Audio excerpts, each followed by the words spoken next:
ये कहानी है लाहौर की एक ऐसी कम्युनिटी की जो एक एक इनविजिबल दुश्मन से लड़ रही थी। एक ऐसा खतरा जो हर सांस के साथ उनकी जिंदगी में जहर घोल रहा था। आए इस लैंडमार्क केस को समझते हैं जिसने लाहौर की फिजा को साफ करने में एक बहुत ही अहम किरदार अदा किया। देखें, मामला बहुत सीरियस था। ये सिर्फ कोई आम धूल या बदबू की बात नहीं थी। नहीं, ये असल में एक पूरी कम्युनिटी की सेहत का, उनके फ्यूचर का सवाल था। केस की डिटेल्स में साफ लिखा है कि ये प्लांट्स वहां के रहने वालों के लिए सीरियस हेल्थ हैजर्ड्स पैदा कर रहे थे।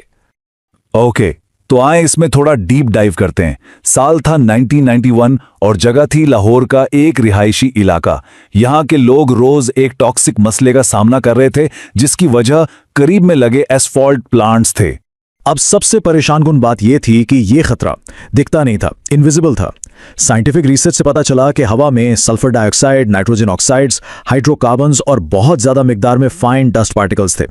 बेसिकली एक ऐसा टॉक्सिक कॉकटेल जो सीधा सांस के जरिए जिस्म में जा रहा था।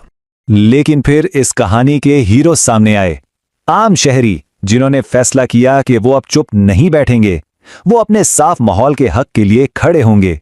तो इस लीगल बैटल में दो मेन प्लेयर्स थे। एक तरफ थे पिटिशनर्स यानी यूनाइटेड वेलफेयर एसोसिएशन के बैनर तले आम लोग, और दूसरी तरफ थे रिस्पोंडेंट्स यानी लाहौर डेवलपमेंट अथॉरिटी। अवाम ने इंसाफ के लिए अदालत का दरवाजा खटखटाने का फैसला किया। और फिर 1991 में लाहौर हाई कोर्ट में एक रिट पिटिशन, मतलब एक फॉर्मल लीगल कंप्लेंट फाइल की गई। ये वो मोमेंट था जब इस कम्युनिटी की जिद्दोजहद ने एक बाकायदा कानूनी जंग की शक्ल इख्तियार कर ली। अब कोर्ट, जिसे जस्टिस खलीलुर रहमान खान लीड कर रहे थे, उनके सामने एक बहुत मुश्किल चैलेंज था। ये कोई आम केस तो था नहीं। असल सवाल ये था, अदालत एयर पोल्यूशन जैसे इनविजिबल थ्रेट को साबित कैसे करेगी? एविडेंस कहां से आएगा? ये एक बहुत बड़ा लीगल और ऑफ कोर्स साइंटिफिक चैलेंज था। और यहां कोर्ट ने एक ब्रिलियंट, गेम चेंजिंग कदम उठाया। उन्होंने मामले की तह तक पहुंचने के लिए मुल्क के एक top environmental expert doctor Parvez Hasan को इन्वेस्टिगेट करने के लिए अपॉइंट किया।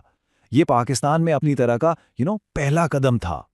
इस स्टेज पर एक इंपॉर्टेंट लीगल कॉन्सेप्ट समझना जरूरी है, पब्लिक इंटरेस्ट लिटिगेशन। ये एक ऐसा कानूनी टूल है जिसके जरिए आम शहरी सिर्फ अपने जाती फायदे के लिए नहीं बल्कि पूरी सोसाइटी के मफाद के लिए कोर्ट जा सकते हैं। तो डॉक्टर परवेज हसन ने Pakistan council of scientific and industrial research यानी PCSIR की मदद से अपनी इन्वेस्टिगेशन शुरू की। अब फैसला साइंस ने करना था, और साइंस का फैसला बिल्कुल वाज़ेह था। डॉक्टर हसन की रिपोर्ट में साफ साफ लिखा था, इन प्लांट्स का चलते रहना साफ और सेहतमंद माहौल के हक से मुताबिकत नहीं रखता। ये अल्फाज इस केस का टर्निंग पॉइंट साबित हुए। इस रिपोर्ट की बुनियाद पर लाहौर डेवलपमेंट अथॉरिटी ने फौरी एक्शन लिया और एसफाल्ट प्लांट्स को रिलोकेट करने का हुक्म दे दिया। साइंटिफिक एविडेंस की बेस पर यह आवाम की एक बहुत बड़ी जीत थी। तो इस एक केस का इम्पैक्ट क्या हुआ? ये सिर्फ एक कम्युनिटी की जीत नहीं थी, बल्कि ये पाकिस्तान में एनवायरमेंटल जस्टिस के लिए एक लैंडमार्क मोमेंट बन गया। तो इस सबसे जो की टेक अवे है वो ये है, इस पूरे सक्सेसफुल प्रोसेस को हम इन 4 स्टेप्स में समराइज कर सकते हैं।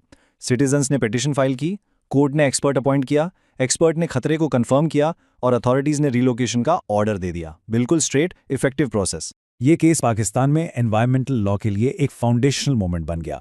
ये पब्लिक इंटरेस्ट लिटिगेशन की एक ऐसी टेक्स्ट बुक एग्जाम्पल है जहां कोर्ट ने एक इंडिपेंडेंट एक्सपर्ट की मदद से एनवायरमेंटल और हेल्थ इश्यूज को एड्रेस किया। तो ये पूरा तज्जिया हमें एक अहम सवाल पे छोड़ जाता है।